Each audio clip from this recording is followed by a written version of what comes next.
Hi everyone, Wendy here with Creative Expressions, and this is my first filming for Fun on Friday. And today I've been playing around with trying to make an ATC card for a meetup group that I'm going to be participating in. And this one is the first one I made. And the background just was too dark. And then so I tried this one, which came out really funky, and the little writing up there says "crazy for candy," which is really hard to see.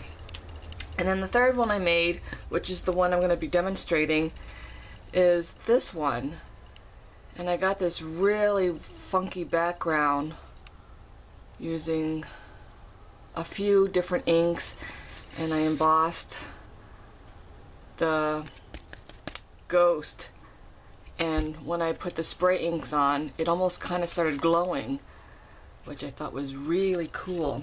So I start with an ATC card, and I just glued on some green tissue paper that I had on hand, just funky green, kind of like a lime green.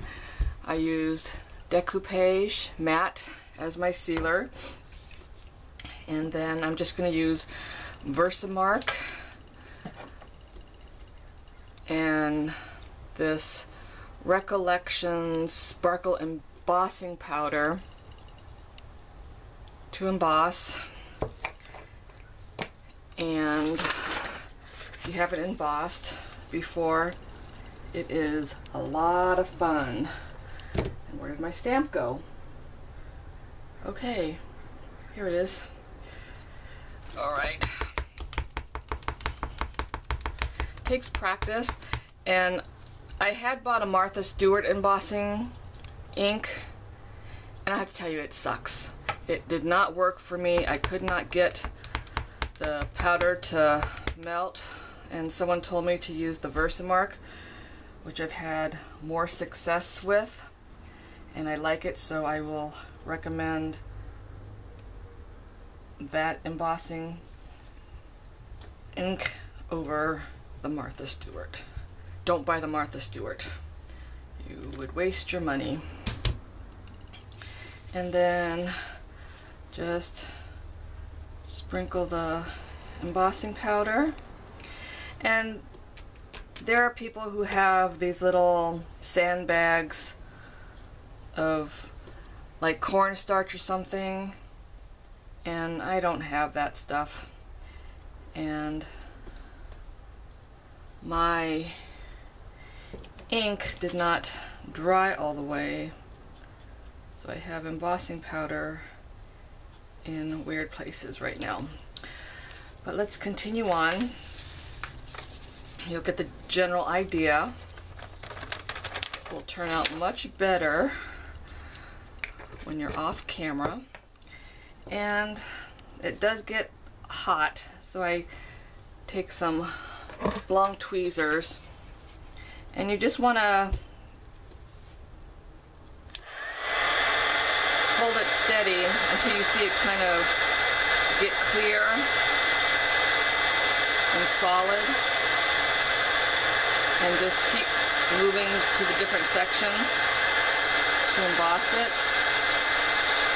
And you don't want to do it too long because it will melt, and you're not really supposed to use heat when you use this kind of a medium, but I am,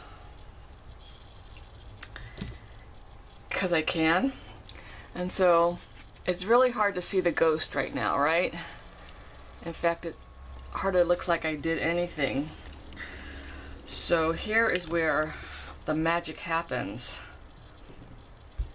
And first I started with the Lindy's Glitz Spritz, and this is the burnished nickel. And shake it up and get all the glittery shimmer stuff from the bottom. And I just spray a few times until I see something happening. And I don't know if you can see something happening. But the lighting is really bad right now at this time of night.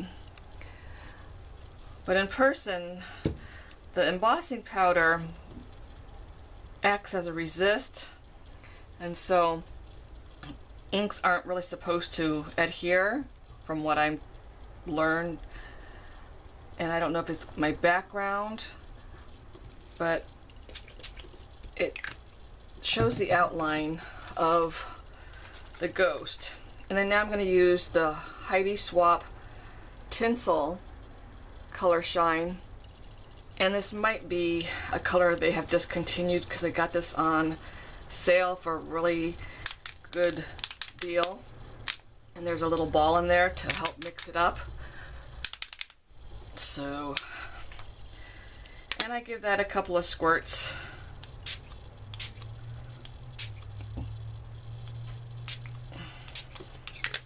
And I don't know if you can see. Can you see the ghost now?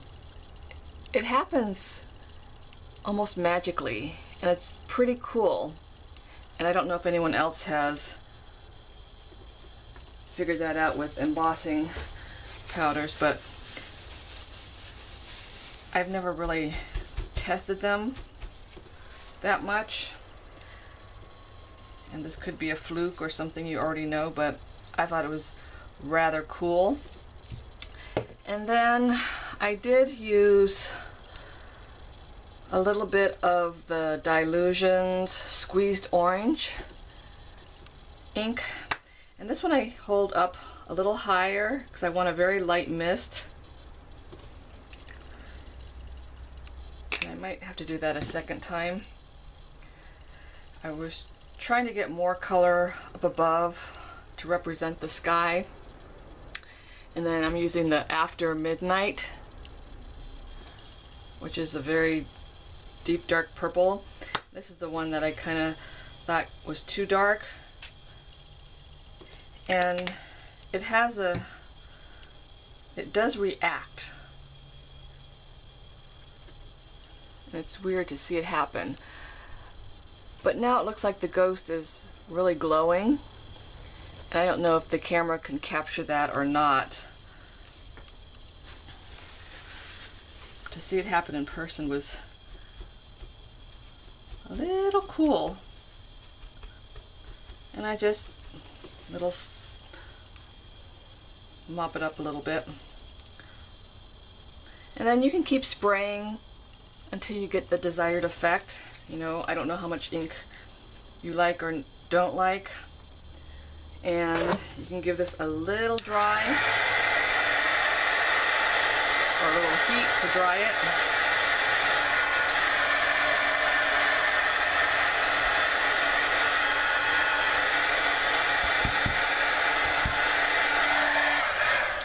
Oops. And I just want it dry enough so I can continue stamping. And then I use some black archival ink.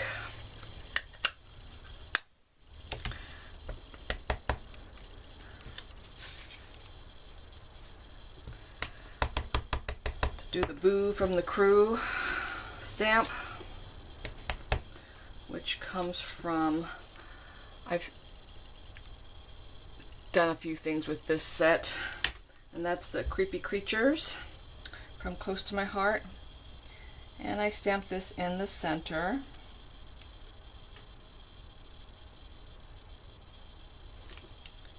And because this is paper and the wet does make it curl, so I didn't get the best impression of that. And that is okay. And you'll get the idea. And then I added a little quarter moon or half moon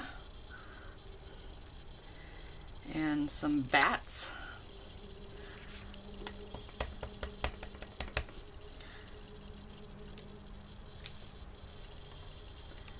And there's a large bat and a small bat, and I did the small bats a few times, and just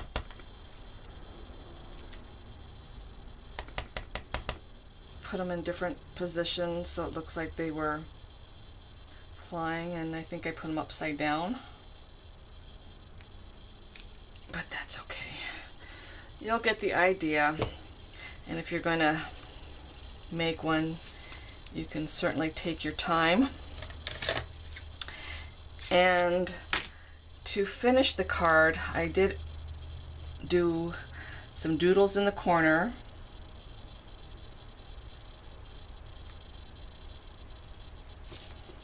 You don't need that. And you can do whatever kind of doodles you like. I was trying to do something that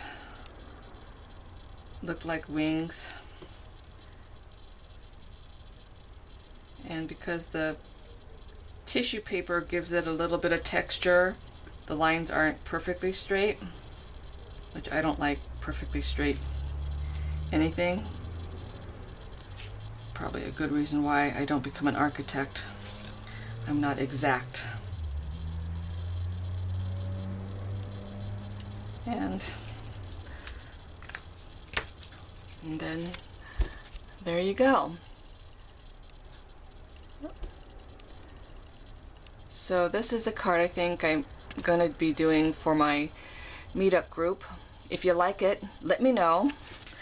I would love for you to subscribe to my channel, catch other fun projects I present. If you want to give me a thumbs up, it lets me know that you like it. I hope you stop by again, and remember to always find the gratitude in the joys of friendship. Without you guys, I wouldn't be doing this. So thank you for watching, and I hope you stick around. Take care, guys. Bye-bye.